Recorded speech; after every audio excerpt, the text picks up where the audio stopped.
Technology. All right, good evening, everyone. I'm Dr. Allan Magaziner. Welcome. I'm pleased you're all here with us this evening. I want to introduce our guest speaker. We have Carol Petersen, who is a pharmacist, and she specializes in compounding pharmacy, which deals quite a bit with hormone metabolism. And she's been a consultant for over 25 years at Women's International Pharmacy, which is in Wisconsin and I think also Arizona. Correct. She's also a certified nutritional consultant, been involved in the field of integrative and functional medicine for more than 25 years now. And I happen to know Carol personally because I see her at the meetings when we go to conferences every year for the last many, many years. So she was kind enough to join us tonight, and she's going to talk about Think Hormones First. So, Carol, thank you for being here. Thank you very much, Dr. Magaziner. Thank you for your kind invitation, and thank you everybody for coming out tonight. I just will say a little bit more about myself. I like to call myself a renegade pharmacist. I've come out of the dark side, and it does give me an advantage to have that education because I know the conventional and I know the alternative world quite well now after all these years. And even in the non-conventional world, there's pieces that people haven't looked at or don't understand. And my hope for tonight is that you'll find a piece of something here you've never thought about, and it might be helpful for you. So my thesis is about hormones. We go and we check our blood and we check our urine and we check stuff, but most of the time in your routine intakes with a physician, they'll do blood chemistries, maybe some specialized tests, cholesterol, differentials on your blood cell types, but they're never checking hormones. We think of it as menopause. Maybe that's the time you should start. We have like very little data on the whole lifespan, but there is research, and I think we should start checking hormones anytime there is a problem, and it should be in that initial workup. So that's what we're going to talk about tonight. So here's Women's International. I'll skip that. And I want to talk about an article that was done. This study was done by Dr. Katarina Dalton. And in my mind, she is the mother of women's health. She is the first to treat women with PMS, severe PMS, convulsive PMS, migraine PMS, suicidal and homicidal PMS. Treat them with progesterone.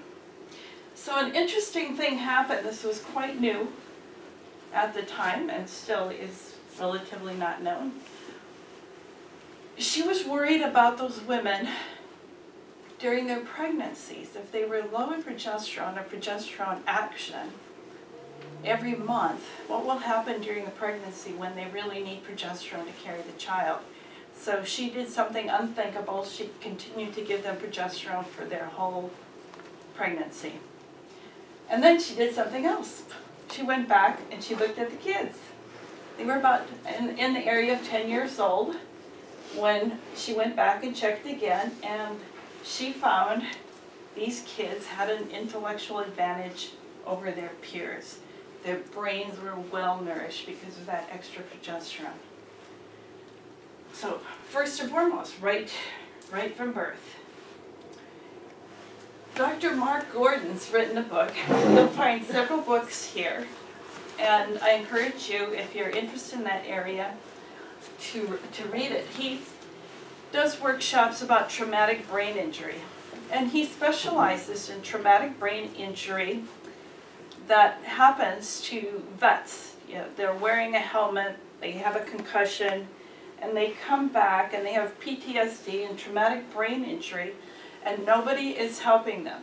The VA system is giving them drugs. These vets are suiciding at the rate of about 22 per day. It's a horrible situation. Dr. Mark Gordon started out as an anti-aging physician. So into his practice came a young 30-year-old vet, and he gave this young man his regular tests like he would do for his anti-aging patients. And lo and behold, he was so low in hormones. He gave them hormones. When you have a head injury, two important glands are there, your hypothalamus and your pituitary gland, and they're the directors for your thyroid, adrenals, and sex organs. So if this is damaged and continues to stay damaged, it's a big problem. However, Mark Gordon says, we're not looking at the kids. It's possible to have a trauma at birth and the pituitary never recover, or the hypothalamus never recover.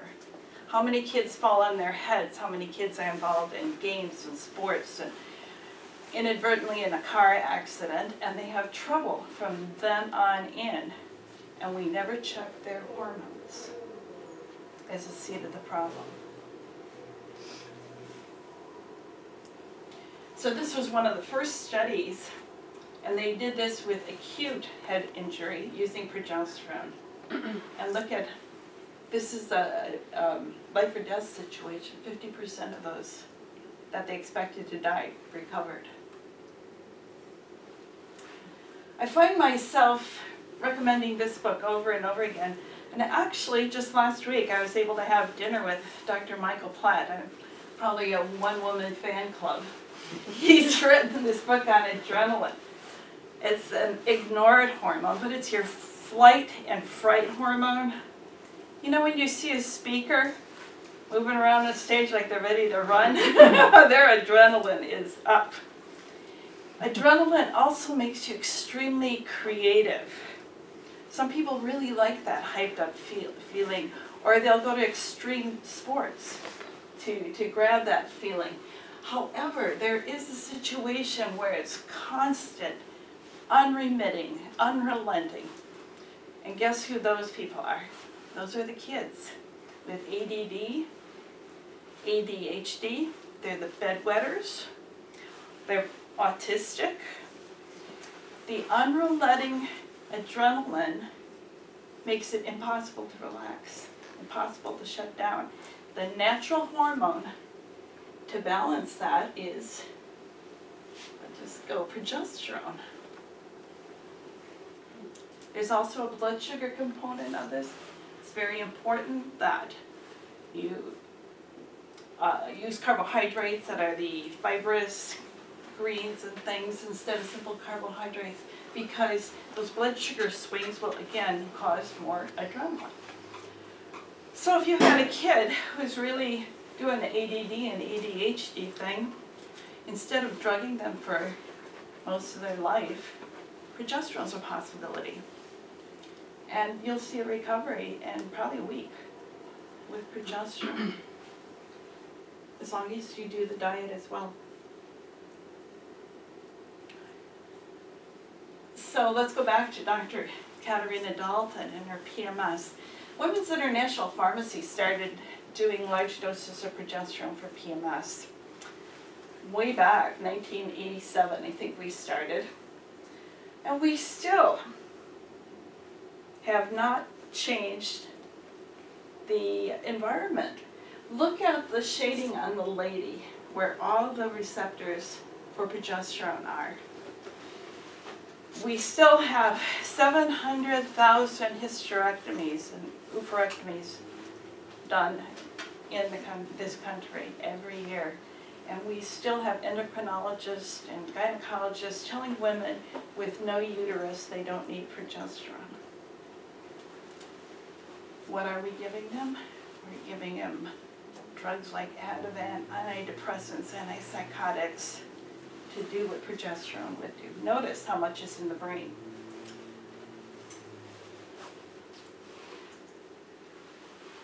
I started thinking about young men shaving their heads. I think some of you can relate. Used to see old men with the comb-overs. Sort of makes me cry.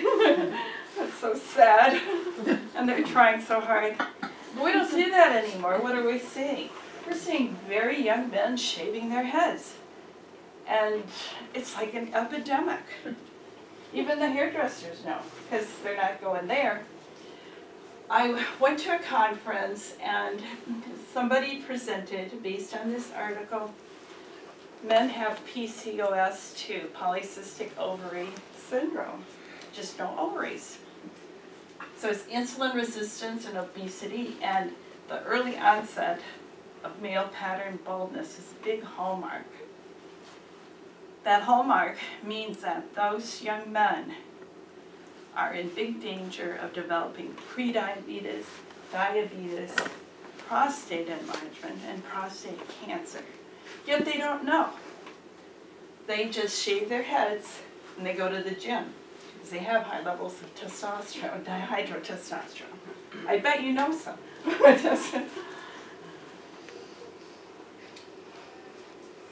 On this hair issue. So this was bothering me, and this book came into my life. I can't remember how I found it. This book is written by Danny Roddy, Hair Like a Fox. It doesn't show so well. Danny Roddy, who's he?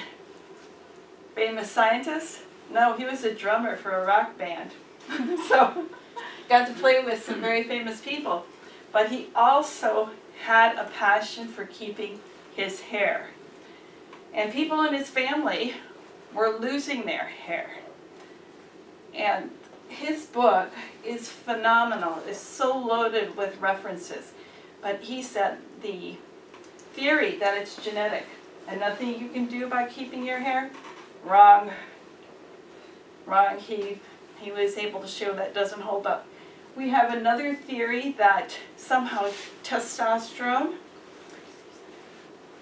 in men or in women convert to dihydrotestosterone and it makes your hair fall out. But really doesn't make any sense because those years when you had the highest testosterone of your life, you had the best hair when you were young. And I think it's going to turn out that he is right about this. Balding is mitochondrial dysfunction. So what is the mitochondria? This is the little engine in your cells.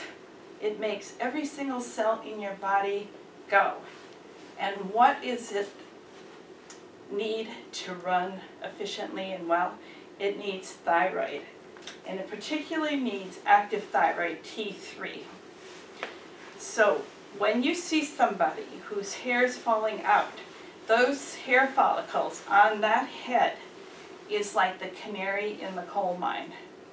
You can diagnose anybody now with mitochondrial dysfunction as you see them in your world. It's a serious problem. They don't have enough thyroid activity.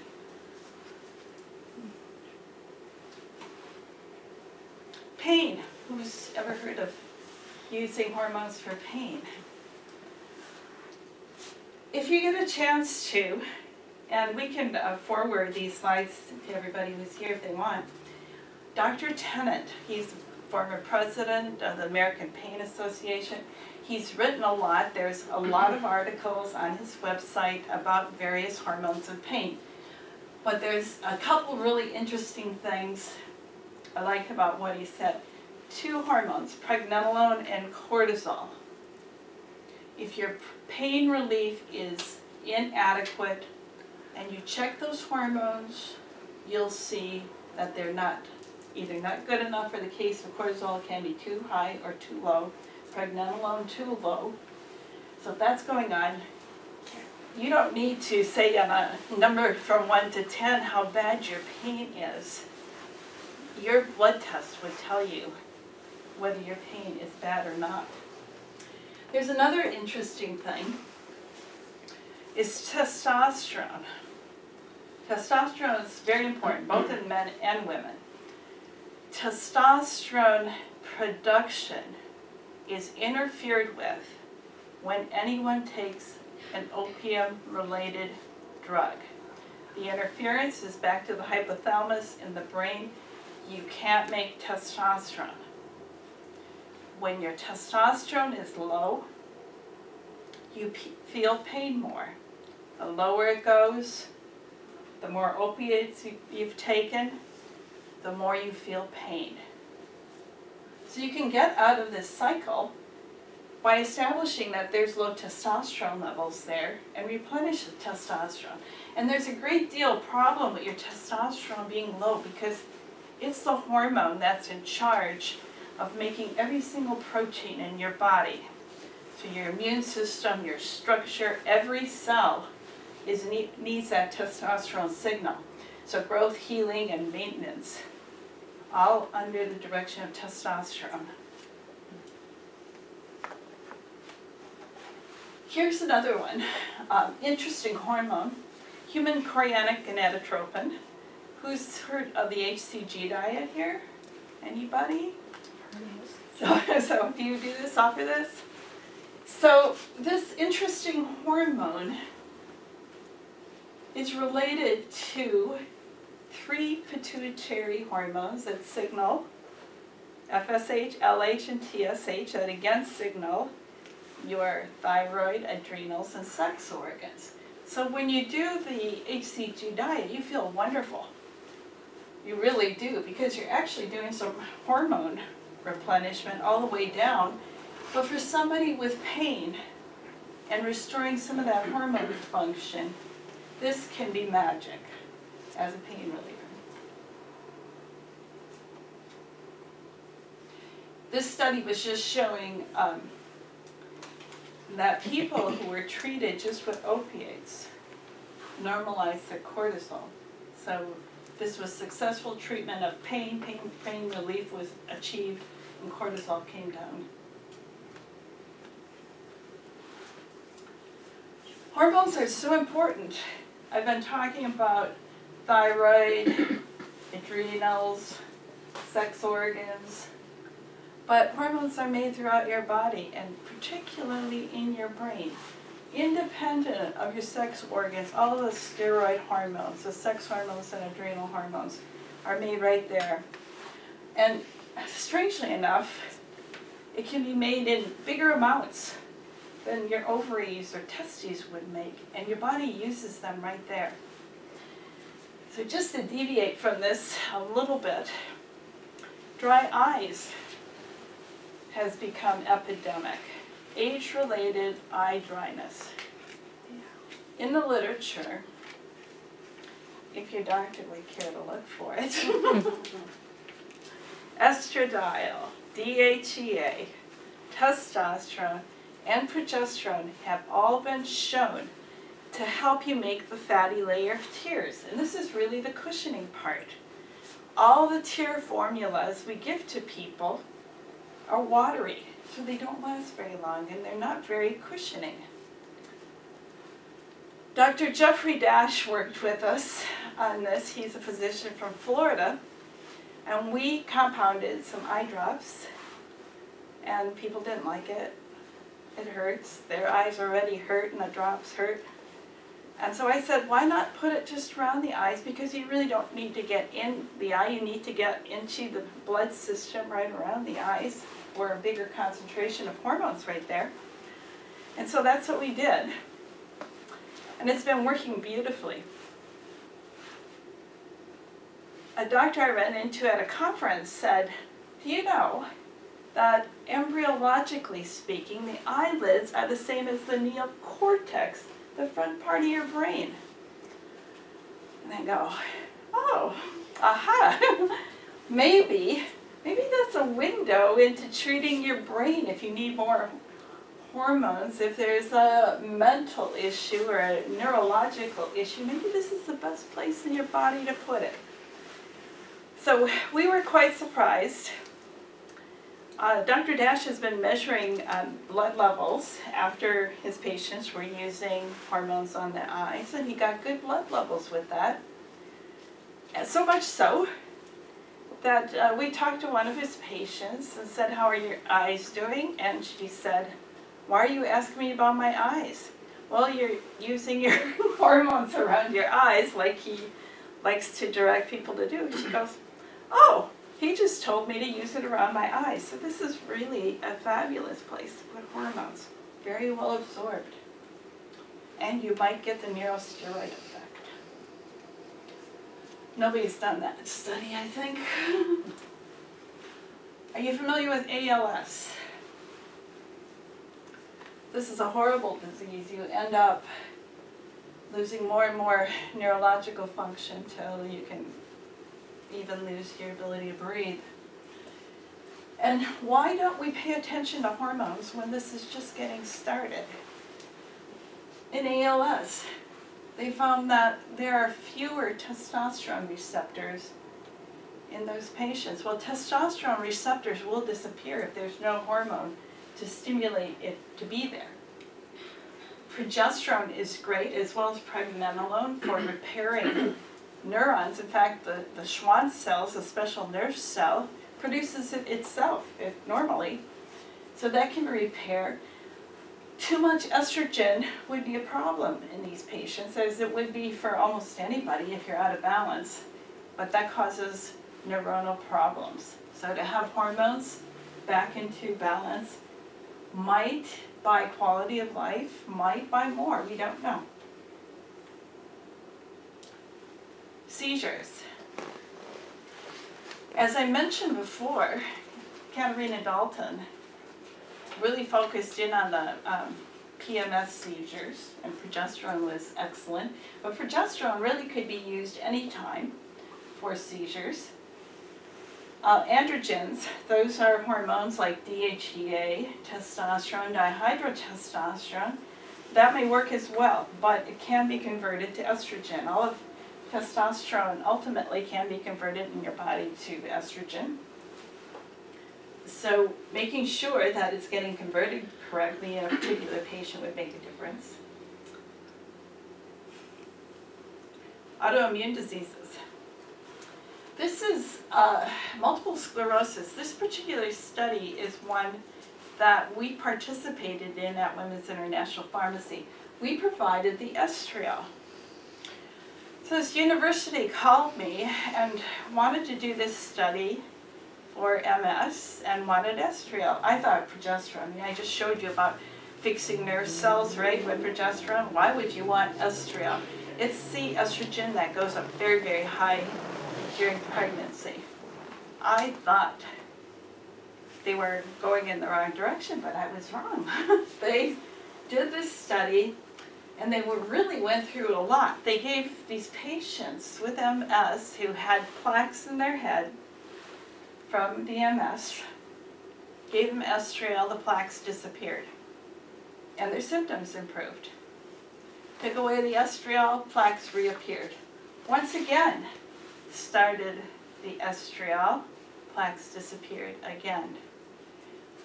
They were trying to make this have this come to market. As of this date, it hasn't. They were going to combine it with another MS drug. We can't have it by itself because anybody could do it then, right? So it's floundering. Who's heard of Terry Walls? The lady who's written a book about recovering from MS with food. She got herself out of a wheelchair. She's walking and talking and working. She did not do this. She still has plaques in her brain. In spite of not detoxing heavy metals and not doing something like this, food has really helped her recover. And I think she could probably even do more. But that power of food, I have to say, is amazing. Addiction. When people are addicted, in my mind, they're self-medicating. And they found something that can make them feel better or counter something that's not making them feel better. It makes it so hard to take somebody and say, okay, we're going to detox you, put you in a center, remove the offending ingredient, and then leave you in that situation where you needed something to help you cope in the first place. And so all of these centers, like more than 80% of the people just go back to what they were doing before. And there's big evidence that there's hormone disruption going on in each kind of addiction. I put here alcohol. There's some disturbances in hormones. There was one study, they measured all these hormones, which was rather nice, and then they found this whole list of things that were not working right. So then the question is, why not correct that? And here I've put a couple of things, a couple of references for cigarettes, nicotine, and cocaine and other drugs of abuse. We also did an NIH study. We participated in providing the progesterone for that. And it was women with cocaine addiction. Guess when they used the most cocaine? Right before their period. So they used, for these women, 100 milligrams of progesterone 4 times a day, and they didn't seem to need cocaine as much. Interesting. This article appeared in Life Extension. Dr. Sponagel was interviewed, and he said menopausal women are the most prone to become addicted to stuff, and we have a lot of anti-anxiety type drugs that women are given. And he's found that he works with the hormones and a lot of things disappear. This, I think, is groundbreaking work. Dale Bredesen, The End of Alzheimer's. Dale Bredesen always talks about a leaky roof. Have you heard his lecture? He and his fellow researchers, he's a clinician and a researcher, looked at Alzheimer's in quite detail and figured out at least 32 different pathways to create Alzheimer's. And he said this is a failure of all the drugs that we've developed, which look at one pathway. And it could be some of these 32, it could be 1, it could be 4, it could be 5. But he said, like a roof with a number of holes, until you fix all the holes, you're going to have a leaky roof. And so he has developed a whole procedure. This book is wonderful, and I am focusing in, of course, on hormones, which is a big pillar of what could be going wrong when people are developing Alzheimer's. I'm not saying this is the one thing, the main thing, although for a certain individual it could be, but it bears investigation, and it means to optimize all of those hormones. Mental illness. Somewhat like the addictions. We're quick to diagnose people with bipolar and schizophrenia and mood disorders. We go to a psychiatrist and they give us a drug. They don't stop to look at what's going on with that person metabolically and look at what could be the cause of this. Psychiatry is a no science thing. They have absolutely no science to base what they're doing. So why not take a look?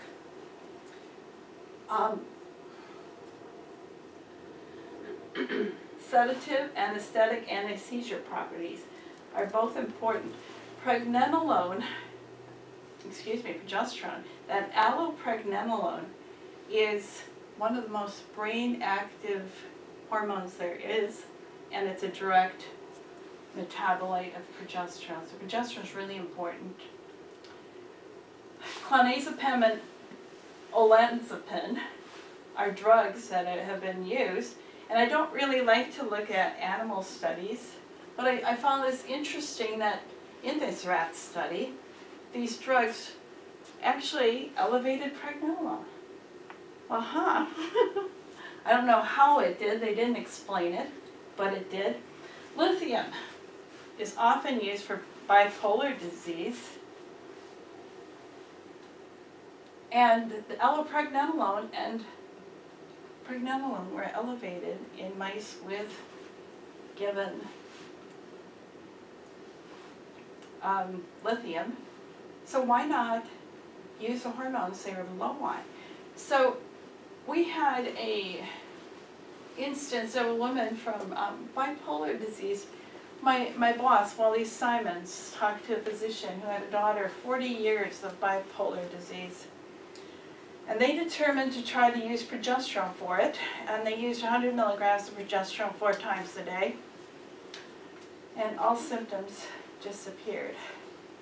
40 years of being drugged, gone in a few weeks.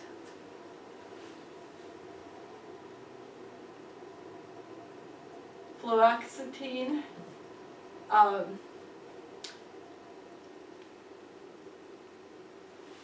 the neurosteroids are stabilized with fluoxetine. That's Prozac. Anticonvulsants are used for bipolar, so why not progesterone for bipolar? And here, the great fraud, high cholesterol. Probably a lot of you know about this and you wouldn't be here in the first place. But your cholesterol does go up. And nobody's asked you the question why it is. It's being assumed it's up because it wants to clog you up, and it certainly doesn't. It belongs in every single cell in your body. So you can have, anytime you have stress, your cholesterol can go up. If your thyroid isn't working correctly, you need active thyroid to change beta-carotene into vitamin A to change cholesterol to the next hormone, which is pregnenolone. So if that's not there, your cholesterol goes up. Pregnancy.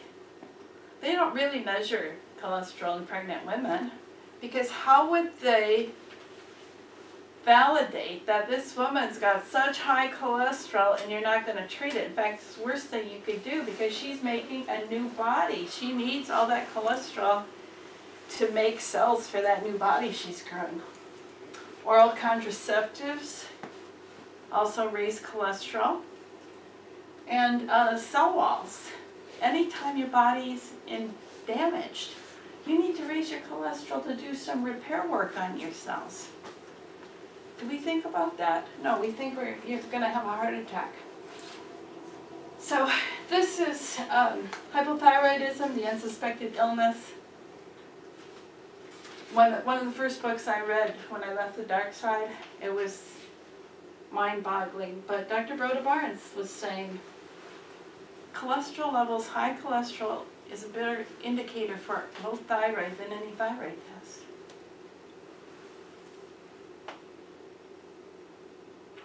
Here's another one. This doctor treated people with heart disease and vascular problems, gangrene, bed sores, and stuff that would never heal. Remember I said how healing testosterone was?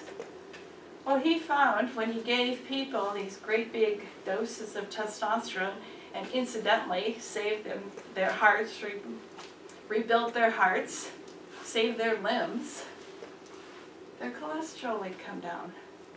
Why was the cholesterol up? Because they were trying to make testosterone to help hormones. Growth hormones there on the left, testosterone, DHEA, cortisol, insulin-resistant inflammatory markers, all involved in frailty.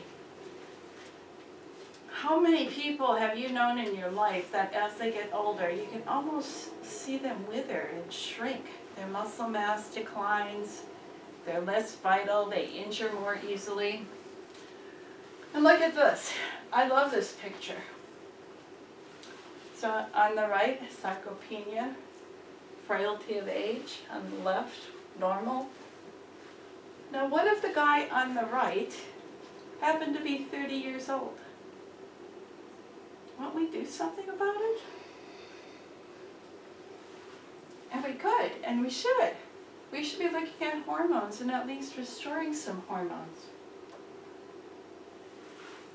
This gets a little more complicated. Who's heard about telomerase? Yes. So, because not everybody. When your cell divides, the DNA strands split. And there's little pieces at the end of the strands, and people didn't know what they did, and they just thought it was junk DNA. But the more times your cells divide, those junk DNA SNPs start disappearing, get shorter and shorter. And then some researchers found we actually have an enzyme that can help rebuild those shortened SNPs. And there's a lot of research into what things can help this telomerase work. And some of them are nutrient, we found the nutrient ones, and hormones. It turns out that estradiol, I guess the next slide is better, there's 2 estrogen receptors on the telomerase. Well, if you don't have that, how can you make your cells healthy? Also, they believe that the androgens, again that would be DHEA, testosterone, dihydrotestosterone, will help you rebuild, and it makes sense. So now I want to present a little case. This actually is my sister. And the difference between the picture on the left and the right is 52 pounds, which she lost from October 2017 to March 2018. I happened to hear a lecture about intermittent fasting and controlling insulin and combine that with keto dieting to make that more doable. My sister, unfortunately, didn't listen to me. And don't you find that with your friends and family? Last to listen. So she was having heavy bleeding, perimenopausal heavy bleeding, blood clots. Maybe some of you have experienced that. And she announces by email she's going to have a hysterectomy. And I said, oh, please don't. So let me work with you. I can get that fixed up in short order and you'll be healthier than ever. She said, I made up my mind already. I'm going to have this surgery. So of course she went for the whole thing, the ovaries as well. And of course she gained weight. Maybe I should have said that in the first place. Maybe I left that part out. But her doctor gave her estradiol only. Remember what I said about progesterone? All over the body, no progesterone. You can't have progesterone. You don't have your uterus anymore. All those receptors for progesterone were having needs that went unmet. So she blew up. Now, she wasn't happy about that, but when I learned about the fasting information, I shared that with her, and I gave her ideas of what books to read and what to do. She prepared herself, and off she went on that adventure, and she was determined, and she's even gotten thinner since then, and even better looking, so she'll take another one. But this is what she taught me. My sister's got low thyroid. She was definitely low progesterone. And she was able to do all that by managing insulin and glucose. These are our most primitive and powerful hormones. That means you got to pay attention first to what you're eating, how you're eating. Next, the adrenals. If they cut out your adrenal glands, you're not going to be alive. That's how important your adrenals are to you. In the fight and flight, the adrenaline and cortisol come from there. Without the adrenals, your thyroid won't work. And your thyroid, as I mentioned before, is in charge of those mitochondria in every single cell in your body. And then finally, sex hormones. Estrogens, progesterone, testosterone. So the problem is, I think, we often wait till people are menopausal, men andropausal, and we look at the bottom. And we're not paying attention from the top down and focusing in on the whole story of what's going on. So, here I am. I hope you have some questions. And thank you for your attention.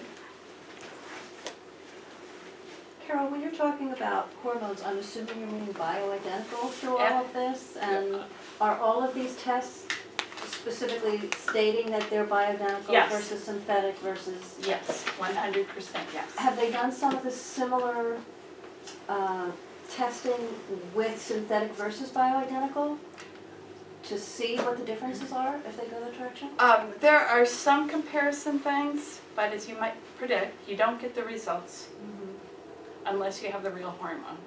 For the first time in the history of mankind, we have the tools to bring those hormones up. We never had this before. We never had this opportunity. And we can do it without synthetics. Ancient cultures used to eat organs, prize organs for those hormones. That's why they did it. Well, I saw a lot of the books and studies where you had dates. They're all quite recent. With this being somewhat new in the medical field, what is happening in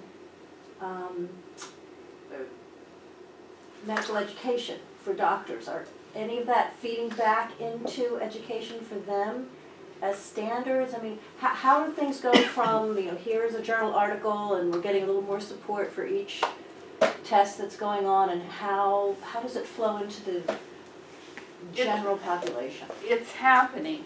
It's happening. So I've been doing this now for over 25 years. I've run into medical doctors who never had a time when there weren't bioidentical hormones. You can't believe it. I go, you're so young, you never heard of this not being available. But you know what? It's been people driving it. Some practitioners kicking and screaming. They don't want to learn it. They don't want to hear it. Then if you can't work with your practitioner, you got to find another one. But it's amazing. There are medical groups that, like A4M for anti-aging and AMG, this is a huge pillar of what they teach. Functional medicine, a huge pillar. And more doctors are going to it. The fight's not over. It's going to take time, but one day this will be what I just said. We'll be testing hormones through the lifetime and looking at what's going on. So I've seen big changes, but it's slow. It is. And the best thing to remember when you see a doctor, I think you even agree, you're the customer. You are the customer. And you want some expertise, and if that person doesn't have the expertise you need, you got to look further. That's the rational thing. You might spend more time looking at different cars to buy than you spend choosing somebody who can help you. And you'll find that not all doctors are expert on everything. You might need one thing, and they might not have it. You have to look further if they don't have it for you. So I have another question. I'm sorry. Be a good buyer. You mentioned specifically when you were talking about Alzheimer's that hormones need to be optimized. What is the definition of optimization, and is that different throughout a lifespan, or is there a range that stays female versus male, or is it an age-driven thing? What is optimization? That's a great question. Really a great question. First of all, I would say it's two parts. One is don't look at a hormone in isolation. It depends on each other. Like I just said with all that should be in place, not just one hormone. Like my poor sister having a hysterectomy and oophorectomy, given one hormone. We don't even know all the things the uterus does and all the things it might secrete. It's still uncharted territory. So as many things as you can do, the better results. The other thing is, like how much to use and how to use it, personal preference, how you absorb. At what you might have grown up as a high estrogen woman, shaped like mine, more rounded, a high testosterone woman, more tall, skinny person. So the person who's that body shape will, the woman with the slim shape, she needs more testosterone to feel normal than the high estrogen woman would need. You have to adapt. Another thing that happens is smoker, a skinny smoker. You have to load that woman with hormones because she's developed all these enzymes from her smoking. She goes through hormones like crazy if you're supplementing it. So you would say, why does this little skinny girl take 10 times the estrogen I do? Well, she needs every bit of it. She's going through it. So things like that factor in. It's an art, and a lot depends on the feedback that you give. I tell people, if you start on bioidentical hormones and you feel 80% better, Don't settle, because you can do better still. Now the conventional world, they'll stick you on a drug, and they'll say, you come back with complaints or not working or whatever, and they'll say, never mind, you have to still keep taking it. You've got to settle. Don't settle. You can do a lot better with this because it's targeted to what you need. Good, great question. In regards to MS, say you're currently taking a medication for pain, but like you were saying, the pain medication is going to inhibit that and suppress it. So if you're taking the estradiol, is that going, or estriol was? Estriol. Estriol. It was estriol. How is that going to affect it? Like, should someone who is an MS, who has it, should they stop the prescription medication? Are you talking about a medication for pain? Yeah, or just like any type of prescription so there's medication. all kinds of biologics and Yeah. muscle relaxants. Yeah, like a muscle relaxer is what I'm saying. Like something that's gonna like take away the pain that somebody who is advanced is feeling. Okay, I would say no, don't stop. Start the hormones. Okay. Test the hormones. Start the hormones, and then you'll find your need for the other things Are gonna be less. starts to go away, and it's easy to quit. Okay. Can you say a word or two, because people ask me this all the time, about well, number one, maybe you should identify for the sake of our audience, bioidentical versus synthetic. And number two, what about risk factors for breast cancer? Oh. It's a common question that I'm asked. Okay. Bioidentical means that the structure of the hormone is exactly the way your body makes it. Now we do a weird thing in this country and in many countries. We reward people for altering natural molecules. We let them have a patent. We listen to them when they say, oh, it's better than everything else, and it's not. So any altered form of hormone is already going to cause more liver problems. You've got to induce enzymes to try to get rid of it. In the case of birth control pills, I understand the liver actually gets congested with birth control hormones just sitting there as a filter, which kind of alarms me. So that structure is extremely important. And like I said, this is the first time in human history we can actually do this. So it's very exciting. It's just like we're topping off our own. Like when you measure for hormones and it's low, and you give a hormone, you can see it come up. But better yet, you see the effects of that hormone. What was the other part of your question? Breast cancer. Breast cancer question.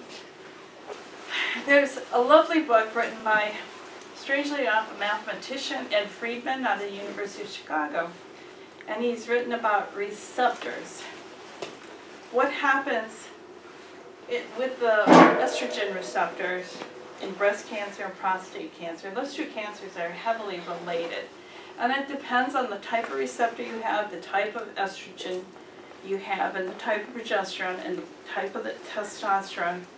But the bottom line, you've got to sort this out. If you were diagnosed with breast cancer, you should sort out what it is. Testosterone, vitamin D, universally beneficial to anybody with breast cancer.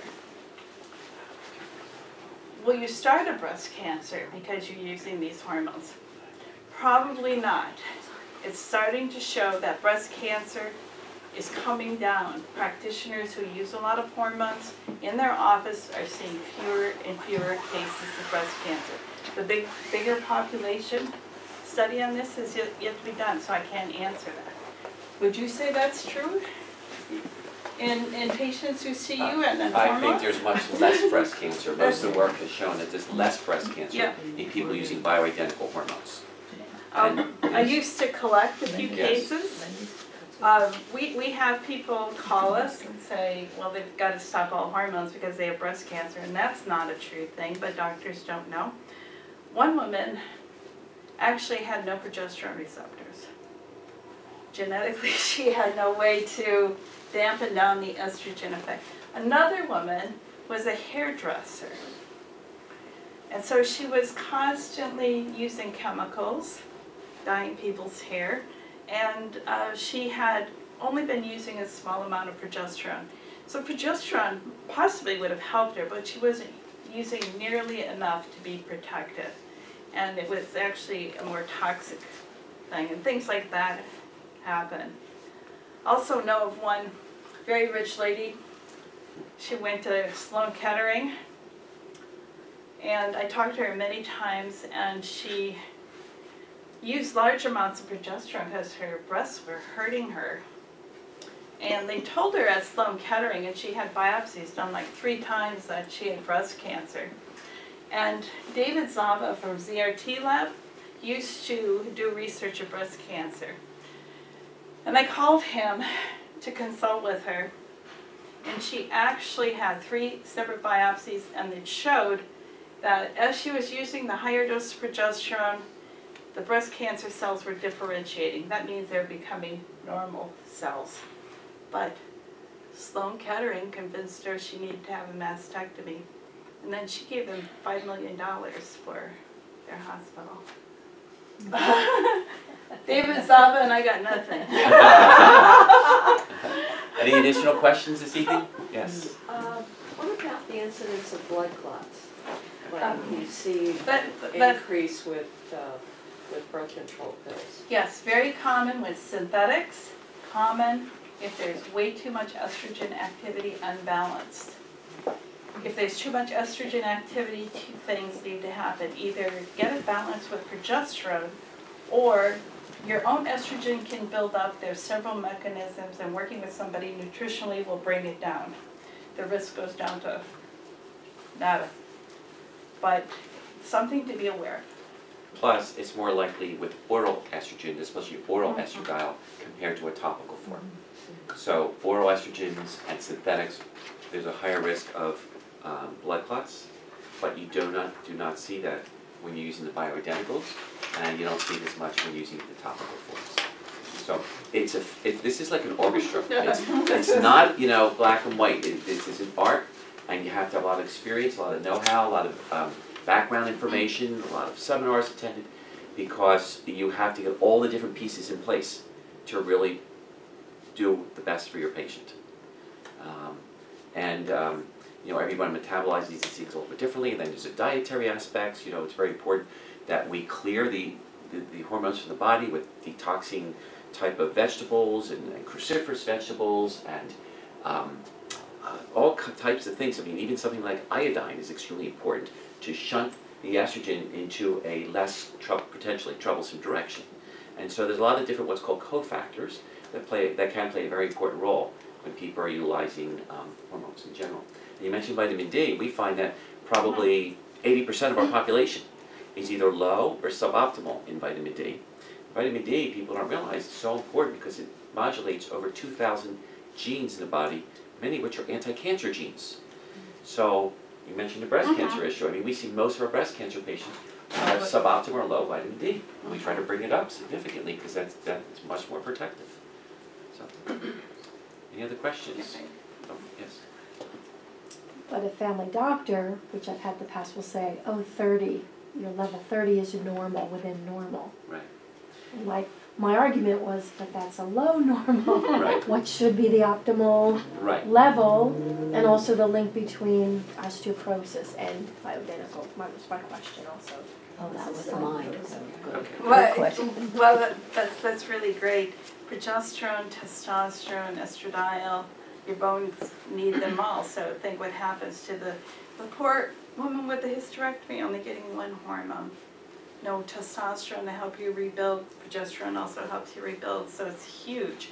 Vitamin D is actually a hormone too. It's same shape as the sex and adrenal hormones. But that's a more complicated thing. Vitamin A and K and D need to work together.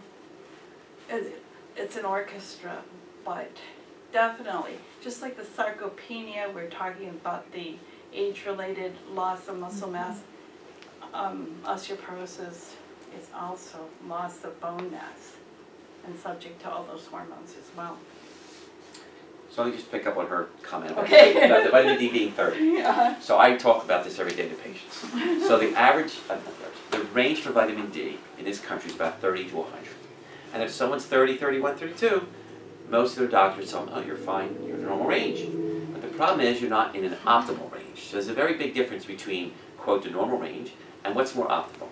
And especially if someone's battling cancer, especially in particular breast cancer, we like to see that range between 60 and 80, not at 31, 32. That means you're just treading water and just getting by.